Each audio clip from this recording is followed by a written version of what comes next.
ಶ್ರೀ ದುರ್ಗಾಪರಮೇಶ್ವರಿ ದೇವಸ್ಥಾನ ದೇವಿಪುರ ತಲಪಾಡಿ ಇಲ್ಲಿನ ವಾರ್ಷಿಕ ಜಾತ್ರಾ ಮಹೋತ್ಸವ ಇದೇ ಮಾರ್ಚ್ 14ರ ಶನಿವಾರದಿಂದ ಮಾರ್ಚ್ 18ರ ಬುಧವಾರದವರೆಗೆ ಬ್ರಹ್ಮಶ್ರೀ ವರ್ಕಾಡಿ ಶ್ರೀ ದಿನೇಶ ತಂತ್ರಿಯವರ ನೇತೃತ್ವದಲ್ಲಿ ವಿಜೃಂಭಣೆಯಿಂದ ಜರುಗಲಿಕ್ಕಿದೆ. ತಾರೀಕು 13ರ ಶುಕ್ರವಾರದಂದು ರಾತ್ರಿ 7 ಗಂಟೆಗೆ ಗಣಪತಿ ರಂಗಪೂಜೆ, ಶ್ರೀದೇವಿಯ ಮಹಾಪೂಜೆ ಉತ್ಸವ, ಉಗ್ರಾಣ ಮುಹೂರ್ತ, ಪ್ರಸಾದ ವಿತರಣೆ ನಡೆಯಲಿಕ್ಕಿದೆ. ಹಾಗೆಯೇ ತಾರೀಕು 14ರ ಶನಿವಾರದಂದು ಬೆಳಿಗ್ಗೆ 6 ಗಂಟೆಗೆ ವಿವಿಧ ಪೂಜಾ ವಿಧಿವಿಧಾನಗಳು, ಮಧ್ಯಾಹ್ನ 12 ಗಂಟೆಗೆ ಮಹಾಪೂಜೆ, ಬಳಿಕ ಪ್ರಸಾದ ವಿತರಣೆ, ಅನ್ನ ಸಂತರ್ಪಣೆ ಜರುಗಲಿಕ್ಕಿದೆ.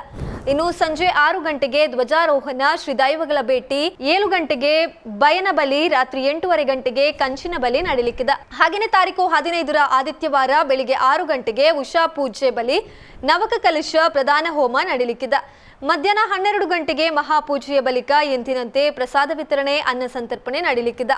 ಹಾಗೆಯೇ ಸಂಜೆ ಅರಸುಕಟ್ಟೆ ಸವಾರಿ, ರಂಗಪೂಜೆ ಉತ್ಸವ ಬಲಿ ನಡೆಯಲಿಕ್ಕಿದೆ. ಇನ್ನು ತಾರೀಕು 16ರ ಸೋಮವಾರದಂದು ಬೆಳಿಗ್ಗೆ ವಿವಿಧ ಪೂಜಾ ವಿಧಿವಿಧಾನ, 10 ಗಂಟೆಗೆ ಶ್ರೀ ನಾಗದೇವರಿಗೆ ತಂಬಿಲ ಸೇವೆ, ಬಳಿಕ ಮಹಾಪೂಜೆ, ಅನ್ನ ಸಂತರ್ಪಣೆ, ಸಂಜೆ 4 ಗಂಟೆಗೆ ದುರ್ಗಲಾಯ ಬೆಟ್ಟದಲ್ಲಿ ಶ್ರೀ ದುರ್ಗಲಾಯ ದೈವಕ್ಕೆ ತಂಬಿಲ, ಬಳಿಕ ಉತ್ಸವ ಬಲಿ, ಚಂದ್ರಮಂಡಲೋತ್ಸವ, ಕೆರೆ ದೀಪೋತ್ಸವ, ಕಟ್ಟೆ ಪೂಜೆ ನಡೆಯಲಿದೆ. ಇನ್ನು ತಾರೀಕು 17ರ ಮಂಗಳವಾರದಂದು ಬೆಳಿಗ್ಗೆ 6 ಗಂಟೆಗೆ ವಿವಿಧ ಪೂಜಾ ವಿಧಿವಿಧಾನಗಳ ಬಳಿಕ ರಾತ್ರಿ 7 ಗಂಟೆಗೆ ಮಹಾರಥೋತ್ಸವ ನಡೆಯಲಿಕ್ಕಿದೆ. 7:30 ಗಂಟೆಗೆ ಚಂಡೆ ಬಲಿ ಉತ್ಸವ, ಬಳಿಕ 9 ಗಂಟೆಗೆ ಮಹಾಪೂಜೆ, 10 ಗಂಟೆಗೆ ಶ್ರೀ ಭೂತಬಲಿ ಉತ್ಸವ, ಶ್ರೀದೇವಿಯ ಶಯನ ಉತ್ಸವ ನಡೆಯಲಿಕ್ಕಿದೆ. ತಾರೀಕು 18ರ ಬುಧವಾರದಂದು ಬೆಳಿಗ್ಗೆ 6 ಗಂಟೆಗೆ ಕವಟೋದ್ಘಾಟನೆ, ಶ್ರೀದೇವಿಯ ದರ್ಶನ, ಉಷಾ ಪೂಜೆ, ವಿವಿಧ ಪೂಜಾ ವಿಧಿವಿಧಾನಗಳು ನಡೆಯಲಿಕ್ಕಿದೆ.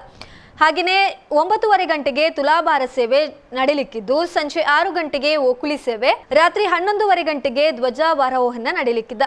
ಇನ್ನು ತಾರೀಕು 19ರ ಗುರುವಾರದಂದು ವಿವಿಧ ಪೂಜಾ ವಿಧಿವಿಧಾನಗಳು, ಹಾಗೆಯೇ ರಾತ್ರಿ 9 ಗಂಟೆಗೆ ಶ್ರೀದೇವಿಯ ಮತ್ತು ಶ್ರೀ ದೈವಗಳ ಭೇಟಿ ನಡೆಯಲಿಕ್ಕಿದೆ.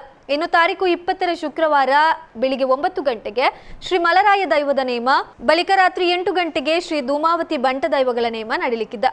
ತಾರೀಕು 21ರ ಶನಿವಾರದಂದು ರಾತ್ರಿ 7 ಗಂಟೆಗೆ ಶ್ರೀ ದುರ್ಗಲಾಯ ದೈವದ ನೇಮ ನಡೆಯಲಿಕ್ಕಿದೆ. ಹಾಗೆಯೇ ವಿವಿಧ ಸಾಂಸ್ಕೃತಿಕ ಕಾರ್ಯಕ್ರಮಗಳು ಕೂಡ ಪ್ರದರ್ಶನಗೊಳ್ಳಲಿಕ್ಕಿದೆ.